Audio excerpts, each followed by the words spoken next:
Hi everyone. ಜಿ.ಬಿ election ಕೂಡ ಬರ್ತಾ ಇದೆ. ನೇಮಕಾತಿ ಸದ್ಯಕ್ಕಿಲ್ವಾ? ಈ ರೀತಿ ಸುದ್ದಿ ಕೂಡ ಬರ್ತಾ ಇದೆ. ಏನು ತಿಳಿಸ್ಕೊಡ್ತೀವಿ. ಚಾನಲ್‌ಗೆ ಸಬ್ಸ್ಕ್ರೈಬ್ ಆಗ್ಬೋದು. ಶಿಕ್ಷಕರ ನೇಮಕಾತಿ ಸೇರಿ ಎಲ್ಲ ನೇಮಕಾತಿ ಕಾಯ್ತಾ ಇದ್ದೀರಾ. ಈಗ ಬಿಗ್ ಅಪ್ಡೇಟ್ ಕೂಡ ಬರ್ತಾ ಇದೆ. ಆಲ್ರೆಡಿ ನಿಮಗೆ ಚುನಾವಣಾ ಆಯೋಗರು ಮಾಹಿತಿ ಕೊಟ್ಟಿದ್ದಾರೆ. ನಿಮಗೆ ಜೂನ್ 20ರಿಂದ 24 ಆ ಸಂದರ್ಭದಲ್ಲಿ ನಿಮಗೆ ಗೊತ್ತಿರೋ ಹಾಗೆ ಜಿ.ಬಿ ಗ್ರೇಟರ್ ಬೆಂಗಳೂರು ಅಥಾರಿಟಿದು ಎಲೆಕ್ಷನ್ಸ್ ನಡೆಯೋ ಸಾಧ್ಯತೆ ಇದೆ. ಬಿಕಾಸ್ ಕೋರ್ಟ್ ಆದೇಶ ಕೂಡ ಇದೆ. ನಂತರ ಜಿಲ್ಲಾ ಪಂಚಾಯತ್, ತಾಲೂಕ್ ಪಂಚಾಯತ್ ಎಲೆಕ್ಷನ್ ಕೂಡ ಆಗುತ್ತೆ.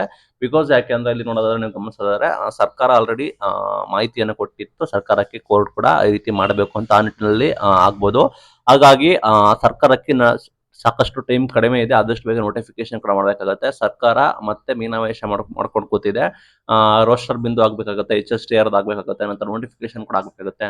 ನೋಟಿಫಿಕೇಶನ್ ಆದ ನಂತರ ಬೇಕಾದ್ರೆ ನಿಮಗೆ ನೆಕ್ಸ್ಟ್ ಪ್ರೊಸೆಸ್ ಗಳನ್ನ ಸ್ಟಾರ್ಟ್ ಮಾಡಬಹುದು. ಆಯಾ ಇಲಾಖೆಯವರು ಮಾಡ್ತಾರೆ. ಬಟ್ ನೋಟಿಫಿಕೇಶನ್ ಹೊಡಿಸೋದಕ್ಕೆ ಸರ್ಕಾರದ ಕಡೆಯಿಂದ ಆಗ್ಬೇಕಾಗಿರೋ ಕಾರಣ ಅದು ಅತಂತ್ರ ಕೂಡ ಆಗುತ್ತೆ. ಸರ್ಕಾರ ಆದಷ್ಟು ಬೇಗ ಎಚ್ಚೆತ್ಕೊಂಡು ಈಗ ಆಲ್ಮೋಸ್ಟ್ ಎಲೆಕ್ಷನ್ದು ಅನೌನ್ಸ್ಮೆಂಟ್ ಆದ ನಂತರ ಲೈಕ್ ಏನು ಅಫಿಷಿಯಲ್ ಆಗಿ ಚುನಾವಣಾ ಆಯೋಗದಿಂದ ಬಂದ್ಬಿಟ್ಟು ಚುನಾವಣಾ ನೀತಿ ಇರುತ್ತೆ, ಏನು ಡಿಸಿಷನ್ ಏನು ತೆಗೆದುಕೊಳ್ಳೋಕೆ ಆಗೋದಿಲ್ಲ. ಅದು ಅನೌನ್ಸ್ಮೆಂಟ್ ಆಗೋಕ್ಕಿಂತ ಮುಂಚೆನೆ ಸರ್ಕಾರ ಆದಷ್ಟು ಬೇಗ ಎಚ್ಚೆತ್ಕೊಳ್ಬೇಕು. ಸರ್ಕಾರ ಯಾಕೆ ಮೀನಾಮೇಷ ಕೂಡ ಮಾಡ್ತಾ ಇದೆ. ನಿನ್ನೆ ಒಂದು ನೋಟಿಫಿಕೇಶನ್ ಹೊರಡಿಸಿದೆ, ಈ ರೀತಿ ಅನುಷ್ಠಾನ ಕೂಡ ಮಾಡ್ತಾ ಇದೀವಿ ಅಂತ. ಆಯಾ ಸಮುದಾಯದವರು ಕೂಡ ಒಪ್ಪಿಗೆ ಕೊಡಬೇಕಾಗುತ್ತೆ. ಪ್ಲಸ್ ಅನುಷ್ಠಾನ ಮಾಡಬೇಕು. ಯಾವ ರೀತಿ ಅನುಷ್ಠಾನ ಕೂಡ ಮಾಡ್ತಾರೆ.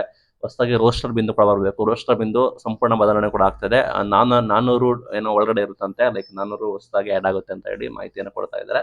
ಈ ಎಲ್ಲ ಗೊಂದಲ ಕೂಡ ಇದೆ. ಈಗ ಮೇಲ್ನೋಟಕ್ಕೆ ಇನ್ ಕೇಸ್ ಏನಾದ್ರೂ ಸರ್ಕಾರ ಈ ತಿಂಗಳಲ್ಲಿ ನಿಮಗೆ ಬಿಫೋರ್ ಎಲೆಕ್ಷನ್ಸ್ ಅನೌನ್ಸ್ಮೆಂಟ್ ಆಗೋವರೆಗೂ ನೋಟಿಫಿಕೇಶನ್ ಹೊರಡಿಸಿದವರೆ ನೋಟಿಫಿಕೇಶನ್ ಅನೌನ್ಸ್ಮೆಂಟ್ ಮಾಡಿದ್ರೆ ಖಂಡಿತ ನಿಮಗೆ ಸೆಪ್ಟೆಂಬರ್, ನವೆಂಬರ್ ಆಗ್ಬೋದು. ಈ ವರ್ಷ ಎಂಡ್ಗೆ ಕೂಡ ಹೋಗ್ಬೋದು ಅಂತ ಹೇಳಿ ಮೇಲ್ನೋಟಕ್ಕೆ ನಿಮಗೆ ಕಾಣ್ತಾ ಇದೆ. ಇದು ರಿಯಾಲಿಟಿ. ಇದು ಕೂಡ ಸುದೀರ್ಘವಾಗಿ ಚರ್ಚೆ ಕೂಡ ಆಗ್ತಾ ಇದೆ.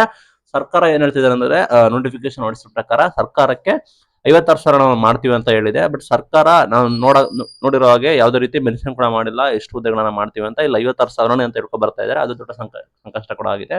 ಬಿಕಾಸ್ ಶಿಕ್ಷಕ ಆಕಾಂಕ್ಷಿಗಳು 10,000 ಆಗ್ಬೋದು ಅಂತ ಹೇಳ್ತಾ ಇದ್ದಾರೆ. ಅಲ್ಲಿ ನೋಡಿದ್ರೆ ಆರ್ಥಿಕ ಇಲಾಖೆ ಅನುಮೋದನೆ ಕೊಟ್ಟಿರೋದು ಕಡಿಮೆ. ಇಲ್ಲಿ ನೋಡಿದ್ರೆ ನೋಟಿಫಿಕೇಶನ್ ಅಲ್ಲಿ 56,000 ಹುದ್ದೆಗಳನ್ನ ನಾವು ನೇಮಕಾತಿ ಮಾಡ್ತೀವಿ ಅಂತ ಹೇಳ್ತಾ ಇದ್ದಾರೆ. ಇಷ್ಟೆಲ್ಲ ಗೊಂದಲ ಕೂಡ ಇದೆ. ಹೊಸ ರೋಸ್ಟರ್ ಬರ್ಬೇಕಾಗುತ್ತೆ ಅಂಡ್ ನಿಮಗೆ HST ಇರೋದು ಕ್ಲಾರಿಟಿ ಕೂಡ ಸಿಗಬೇಕಾಗುತ್ತೆ. ಇಷ್ಟೆಲ್ಲ ಕ್ಲಾರಿಟಿ ಸಿಕ್ಕಿದ ಮೇಲೆ ಮಾತ್ರ ನಿಮಗೆ ನೇಮಕಾತಿ ಆಗೋದು. ಕೆಲವೊಂದು ಕಡೆ ನೋಟಿಫಿಕೇಶನ್ ಸೋಮವಾರ ಮಾಡ್ತಾರೆ ಅಂತ ಹೇಳಿದ್ರು. ಅದು ಸಾಧ್ಯತೆ ಕಡಿಮೆ ಅಂತ ಹೇಳಕ್ ಇಷ್ಟಪಡ್ತೀನಿ. Thank you.